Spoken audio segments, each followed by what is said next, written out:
Assalamu alaikum dear students, welcome to the platform of Nan Academy. I am your host Mohammad Zulqarnain. तो students आज के इस video के अंदर हम 9th क्लास बायोलॉजी जो हमारी न्यू बुक है इसके चैप्टर नंबर 6 बायोमॉलिक्यूल्स इसकी एक्सरसाइज को स्टडी करेंगे। बच्चों सबसे पहले हम शॉर्ट क्वेश्चंस को देखेंगे, फिर लॉन्ग क्वेश्चन और फिर इंटरेस्टिंग क्वेश्चंस को स्टडी करेंगे। बच्चों हमारे पास जो सबसे पहला शॉर्ट क्वेश्चन है ये what are the main functions of carbohydrates in the body. Carbohydrates के हमारी बॉडी के अंदर मेन फंक्शंस लिखने हैं।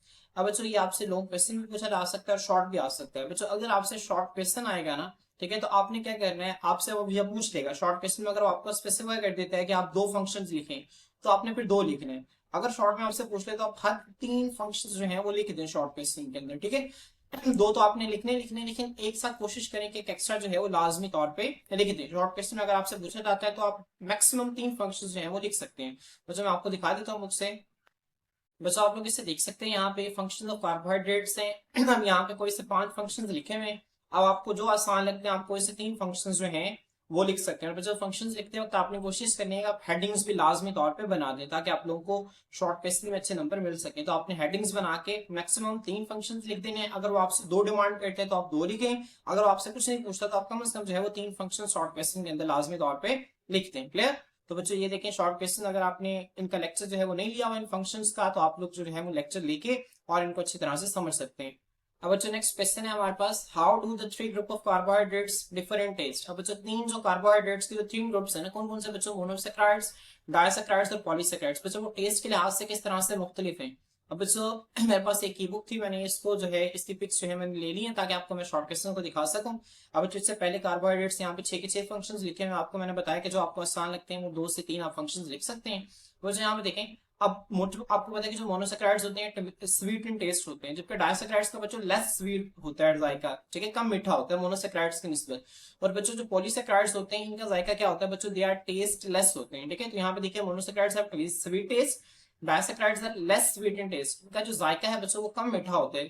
जबकि जो पॉलीसैकेराइड्स है ना बच्चों आर टेस्टलेस जायका होते हैं।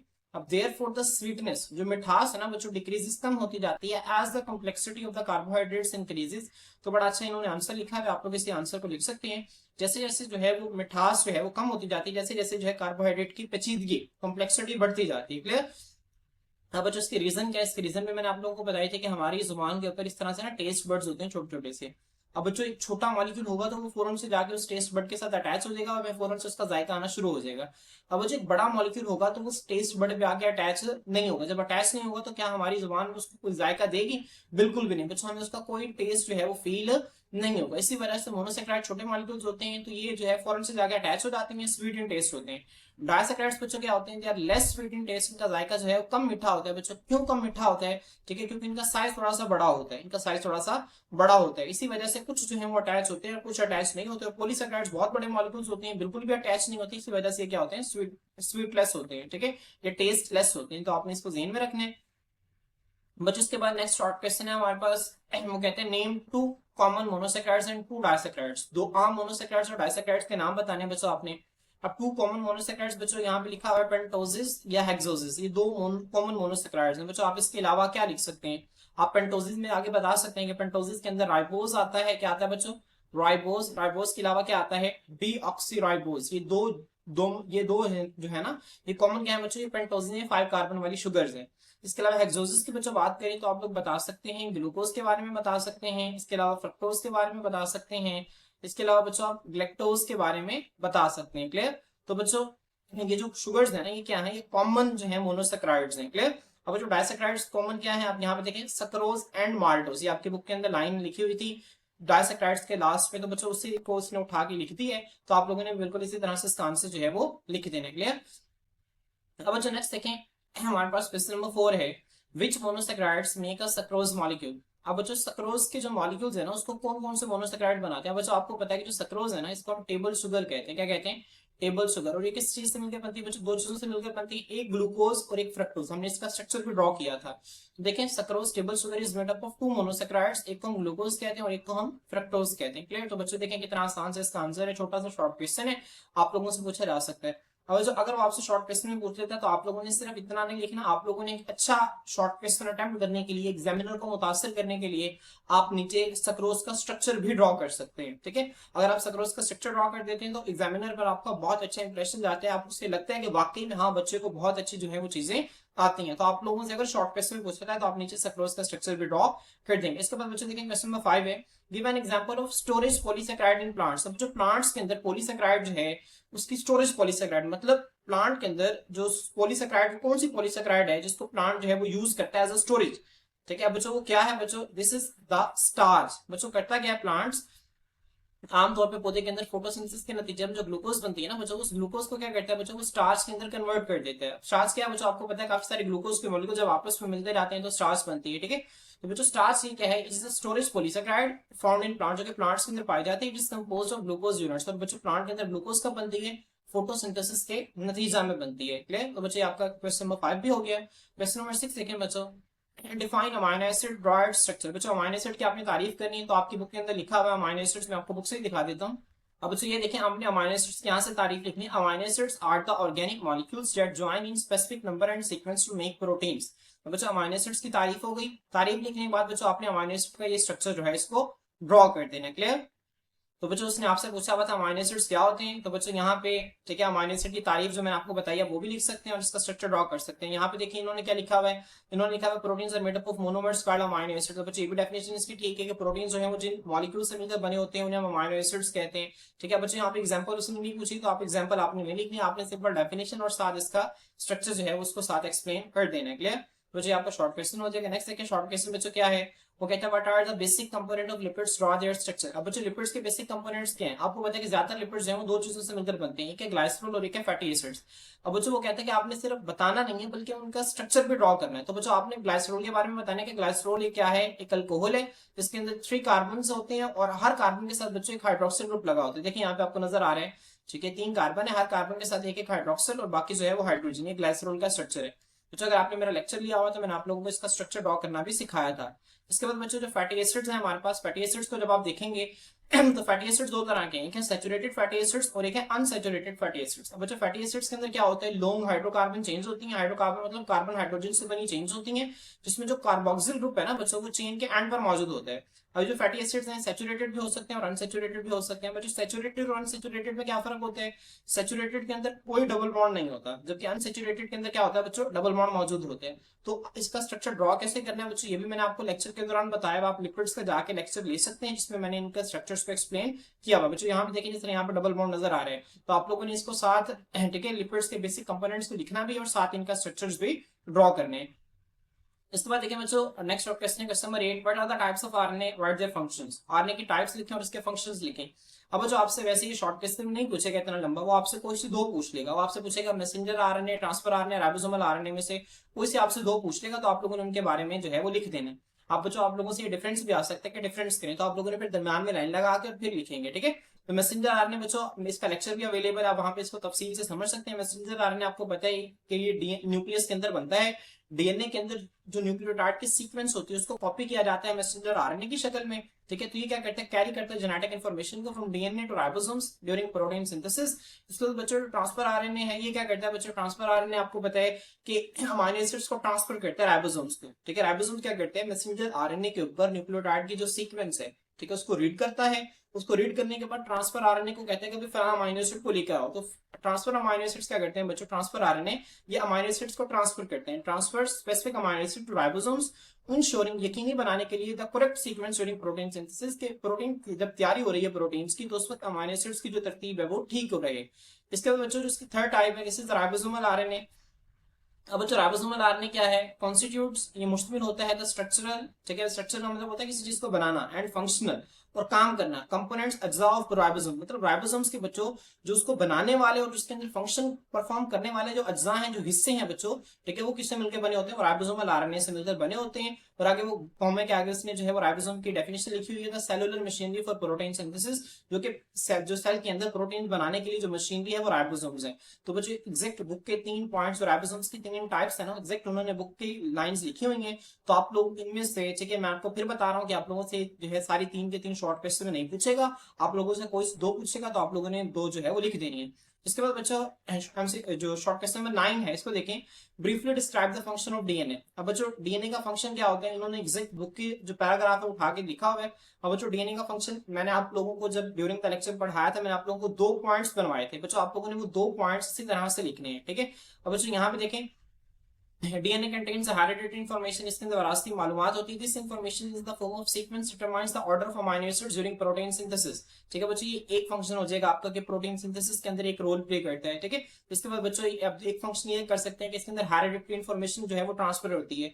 तो बच्चों ड्यूरिंग द लेक्चर मैंने आप लोगों को बताई थी जो चीजें, आपने वही पॉइंट्स बना के आप उनमें से 2 से 3 लाइनें जो है एक एक हेडिंग बना के, मेन हेडिंग बना के आप एक हेडिंग बना लें, प्रोटीन सिंथेसिस एक हेडिंग बना लें आप हेरिडिटरी इंफॉर्मेशन की, फिर एक हेडिंग के अंदर 1-2 लाइनें लिखते हैं, दूसरी हेडिंग के अंदर 1-2 लाइनें लिखते हैं, तो आप लोगों का शॉर्ट क्वेश्चन जो है मुकम्मल हो जाएगा। तो बच्चों अगर आपने इसके पॉइंट्स देखने हैं तो आप मेरे लेक्चर को देख सकते हैं जो मैंने डीएनए के फंक्शनिंग के ऊपर दिया हुआ है, ठीक है। जो डीएनए के प्रॉपर लेक्चर है ना, आप वहां पे जाके इसको तफसील से जो है वो स्टडी कर सकते हैं। इसके बाद बच्चों नेक्स्ट आते हैं हम इंक्विजिटिव क्वेश्चंस के ऊपर। बच्चों इंक्विजिटिव क्वेश्चन आपको पता है कि आपकी बुक के अंदर एक नई चीज जो उन्होंने ऐड की है, इसमें बच्चों क्या है, इसमें ऐसे क्वेश्चंस आपसे पूछे जाते हैं जो कि बुक के अंदर इनका आंसर जो है वो नहीं होता, आप लोगों ने उनको खुद ढूंढ के लिखना होता है। तो बच्चों मैंने आप लोगों के लिए जो आंसर इनके लिखे हुए हैं, सबसे पहला इन्वेस्टिंग क्वेश्चन है, evaluate the importance of water in the functioning of biomolecules. अब बच्चों बायोमोलिक्यूल्स आपको पता है ऐसे मॉलिक्यूल्स होते हैं जो कि लिविंग ऑर्गेनिजम्स को बनाते हैं। अब बच्चों उनके प्रॉपर फंक्शनिंग के लिए, उनके प्रॉपर काम करने के लिए अपने पानी की अहमियत को बताना है कि पानी की क्या अहमियत है। तो बच्चों मैंने आप लोगों के लिए आसान से, ठीक है, पॉइंट्स लिखे हुए, 4 पॉइंट्स लिखे हुए आप लोगों के लिए। तो बच्चों आप लोगों ने क्या करना है, इन्हीं 4 पॉइंट्स को आप लोगों ने कॉपी के ऊपर लिख लेना है। तो बच्चों यहाँ पे देखें, सबसे पहला पॉइंट क्या है, water acts as a universal solvent. अब बच्चों सॉल्वेंट आपको पता है किसी भी सोल्यूशन में वो चीज जो कि ज्यादा मिकदार के अंदर होती है उसे हम सॉल्वेंट कहते हैं।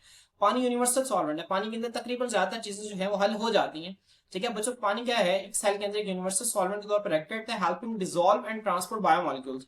जिसके अंदर बच्चों जो बायोमोलिक्यूल्स हैं वो डिसॉल्व भी हो जाते हैं और वो ट्रांसपोर्ट भी हो जाते हैं। बच्चों ज़हन में रखें कि सारे बायोमोलिक्यूल्स भी पानी के अंदर डिसॉल्व नहीं होते। मिसाल के तौर पर जो लिपिड्स हैं अभी अब तो पानी के अंदर डिसॉल्व नहीं ना होते, तो ज्यादातर जो बायोमोलिक्यूल्स है ना बच्चों, वो पानी के अंदर डिसॉल्व होके और वो ट्रांसपोर्ट हो जाते हैं, क्लियर। तो आपने इसको ध्यान में रखना है। उसके जो दूसरा फंक्शन इसका, it maintains the structure of proteins and DNA through hydrogen bonding. अब जो डीएनए के अंदर मैंने आपको बताया था कि एडेनिन और थायमिन के दरमियान 2 हाइड्रोजन बॉन्ड्स होते हैं, जबकि साइटोसिन और गुआनिन के दरमियान 3 हाइड्रोजन बॉन्ड्स होते हैं। तो इसी तरह जो प्रोटीन्स है ना, ये भी आपस में अमाइनो एसिड से मिलकर बनती है। बच्चों जो अमाइनो एसिड्स है ना, ठीक है, वो उनके दरमियान भी आपस में हाइड्रोजन बॉन्डिंग होती है। तो बच्चों जो हाइड्रोजन बॉन्डिंग है ये किस वजह से होती है, वाटर की वजह से होती है। वो ये इनके स्ट्रक्चर को मेंटेन करके रखती है, ठीक है। तो पानी की यहाँ पर भी एक अहमियत है कि प्रोटीन्स और डीएनए के स्ट्रक्चर को मेंटेन करने के लिए वाटर जो है वो हाइड्रोजन बॉन्डिंग के जरिए यहाँ पे एक अहम किरदार अदा करता है। इसके बाद बच्चों नेक्स्ट पॉइंट देखें, water is involve in metabolic reactions like hydrolysis. अब बच्चों हाइड्रोलिसिस का क्या मतलब, हाइड्रो का मतलब होता है वाटर, लाइसिस का मतलब होता है टूटना। बच्चों मिसाल के तौर पर मैं आपको एक एग्जांपल देता हूँ, जिस तरह सक्रोज है। अब बच्चों सक्रोज आपको पता है कब बनती है, सक्रोज बच्चों जब बनती है जब ग्लूकोज और फ्रक्टोज आपस में मिलते हैं, तो बच्चों उनमें से एक वाटर का मॉलिक्यूल निकलता है और फिर जाके सक्रोज बनती है। तो बच्चों अगर हमने सक्रोज को तोड़ना है ग्लूकोज और फ्रक्टोज में, तो हमें उसको वाटर एक का एक मॉलिक्यूल देना पड़ेगा। तो वाटर का एक मॉलिक्यूल उससे मिलेगा तो बच्चों वो ग्लूकोज और फ्रक्टोज में टूट जाएंगे। मेरी बात समझ में आ रही है ना। तो बच्चों इसे कहते हैं हाइड्रोलिसिस, किसी भी चीज का पानी की मौजूदगी में टूटना, इसे हम हाइड्रोलिसिस कहते हैं। तो बच्चों हमारी बॉडी के अंदर जब चीजें टूटती हैं, जब बायोमोलिक्यूल्स टूटते हैं, ब्रेक डाउन होते हैं, तो उनके लिए वाटर रिक्वायर होता है, ठीक है। तो बच्चों उन रिएक्शंस को हम हाइड्रोलिसिस कहते हैं। तो इस तरह पानी जो है वो बायोमोलिक्यूल्स की फंक्शनिंग में एक इंपॉर्टेंट रोल यहाँ पे प्ले कर रहा है, ठीक है। इसके बाद देखिए बच्चों पॉइंट नंबर 4 क्या है, most biological processes require water to function properly. अब जो आपको पता है कि ज्यादातर बायोलॉजिकल प्रोसेसेस का मतलब है वो तमाम प्रोसेसेस जो कि लिविंग ऑर्गेनिजम्स के अंदर होते हैं। अब बच्चों आपको पता है कि जितने भी लिविंग ऑर्गेनिजम्स के अंदर प्रोसेसेस होते हैं वो आमतौर पर, ठीक है, एंजाइम्स रिक्वायर होते हैं। बच्चों एंजाइम्स जो हैं आपको पता है प्रोटीन्स हैं और ये रिएक्शंस को स्पीड अप करवाते हैं। बच्चों जितने भी एंजाइम्स हैं हमारी बॉडी के अंदर, इनको एक्वस मीडियम, इनको वाटर रिक्वायर होता है अपना फंक्शन परफॉर्म करने के लिए, बेहतर फंक्शन परफॉर्म करने के लिए। तो इस लिहाज से पानी जो है यहाँ पे बहुत जरूरी है। तो बच्चों मैं उम्मीद करता हूँ कि आप लोगों को चारों पॉइंट्स की अच्छी समझ आ गई होगी। आप लोगों ने इन चारों पॉइंट्स को जो है वो कॉपी के ऊपर लाजमी तौर पर लिख लेना है और इसको अच्छी तरह से आपने याद रखने के लिए। अब बच्चों नेक्स्ट हम देखते हैं जो हमारा क्वेश्चन नंबर 2 है। बच्चों वो कहते हैं find the amount percentage of carbohydrates, proteins, fats and water in the following food products. अब बच्चों आपके लिए ना नीचे कुछ फूड प्रोडक्ट्स दी हुई हैं, आपने इनमें से क्या करना है बच्चों, कार्बोहाइड्रेट्स की या मिकदार या परसेंटेज मालूम करनी है, ठीक है। अब बच्चों कार्बोहाइड्रेट्स की, प्रोटीन्स की, फैट्स की और वाटर की, ठीक है, इन प्रोडक्ट्स के अंदर बच्चों उनको आपस में कंपेयर करके देखना है। अब बच्चों इस हवाले से ना अब इसका जो है वो आंसर जो है एग्जैक्ट आंसर जो है वो आपको अलग अलग जगह पे अलग अलग आंसर इसका मिल सकते हैं। क्योंकि बच्चों यहाँ पे देखें रोटी 40 ग्राम दे दी, अब इसका तो एग्जैक्ट आंसर आपको मिल जाएगा। अब जैसे पोटैटो फ्राई आपको 100 ग्राम मिल जाएगा, इसका एग्जैक्ट आंसर मिल जाएगा। अब बच्चों बर्गर, अब बच्चों बर्गर जो है वो एक तरह का तो बर्गर होता नहीं, अलग अलग तरह के बर्गर्स होते हैं, ठीक है, कितने उसकी वैरायटीज हैं। अब यहाँ पे आप जब अलग अलग जगह पे अलग अलग सर्च करेंगे तो हो सकता है कि कोई जगह जो है वो एक बर्गर को कंसिडर करे। आपको पता है छोटा बर्गर भी होता है, बड़ा बर्गर भी होता है, तो जिस जाहिर बात है जिस बर्गर का साइज बड़ा होगा उसके अंदर चीजें भी ज्यादा होंगी, जिस बर्गर का साइज छोटा होगा उसके अंदर चीजें भी कम होंगी। तो बच्चों यहाँ पे इसने कोई स्पेसिफिकेशन नहीं की हुई बर्गर। अब बच्चों कुकम्बर, अब कुकम्बर जो है बच्चों जिस तरह यहाँ पे ग्राम उसने बता दिया था, इस तरह अगर यहाँ पे भी वो साइज वगैरह बता देता तो आंसर हमें निकालना ज्यादा एक्यूरेट हो जाता है। बच्चों इस तरह एग, अंडा, ठीक है, इस तरह कैरेट, गाजर। तो बच्चों आप जब अलग अलग जगह पे इसको सर्च करेंगे ना तो आपको इसके अलग अलग आंसर्स मिलेंगे, लेकिन मैंने आप लोगों के लिए, ठीक है, एक बेहतरीन आंसर जो है इसका जो बनता है मैंने आप लोगों के लिए वो लिख दिया और प्रॉपर टेबल की शक्ल में मैंने आप लोगों के लिए यहाँ पे शो कर रहा हूँ, आप लोग इसे देख सकते हैं। बच्चों आप लोग इसे इसका स्क्रीनशॉट ले लें, ठीक है, आप लोगों ने इसको इसी तरह से कॉपी के ऊपर ड्रॉ कर लेना है और इसको इसी तरह से आप लोगों ने लिखना है। तो बच्चों यहाँ पे देखें रोटी 40 ग्राम, अब बच्चों 40 ग्राम रोटी के अंदर जो कार्बोहाइड्रेट्स हैं 55% होते हैं बच्चों, जो प्रोटीन हैं वो 8% है, जो फैट्स हैं 1.5% और वाटर 35% है, ठीक है। बर्गर, अब बच्चों बर्गर के अंदर अब यहाँ पे, ठीक है, स्पेसिफिक नॉर्मल एवरेज बर्गर का साइज इसने कंसिडर किया हुआ है, जिसके अंदर कार्बोहाइड्रेट 30% है, प्रोटीन 12% है, फैट्स जो है 15% है और वाटर जो है बच्चों 40% है। इस तरह कोकम्बर जो है आप खीरे को कहते हैं, इसके अंदर कार्बोहाइड्रेट 4% है, प्रोटीन 0.6% है, फैट 0.1% है, बच्चों वाटर 95% है।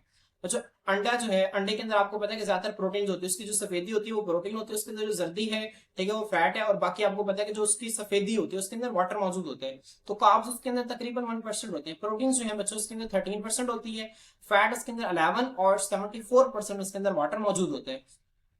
तो बच्चों इसके अलावा अगर आप राइस लें, चावल लें, इसका 100 ग्राम लें तो इसके अंदर 28% जो कार्बोहाइड्रेट्स मौजूद होंगे, 2.7% प्रोटीन मौजूद होंगी, इसके अलावा 0.3% जो है वो फैट्स मौजूद होंगे और 68% जो है वो वाटर मौजूद होगा। इसके अलावा पोटैटो फ्राइज, मतलब बच्चों आपको पता है कि पोटैटो की जो चिप्स वगैरह आप खाते हैं, अब जो इसमें 35% जो है कार्बोहाइड्रेट्स हैं, 3.54% प्रोटीन हैं, 17% फैट्स हैं और 42% वाटर है। इसके अलावा कैरेट देखें बच्चों, कैरेट के अंदर 10% कार्बोहाइड्रेट्स हैं, तो प्रोटीन से वो 0.9% है, फैट से वो 0.2% है और जो वाटर है बच्चों वो 88% है। अब बच्चों यहाँ पे आप लोगों ने क्या करना है, आप जाहिर सी बात है इतने सारे फिगर्स हैं आप लोगों के लिए याद करना एक मुश्किल टास्क है। पहले तो आप लोगों ने कोशिश करनी है कि आप लोग इसको याद कर लें।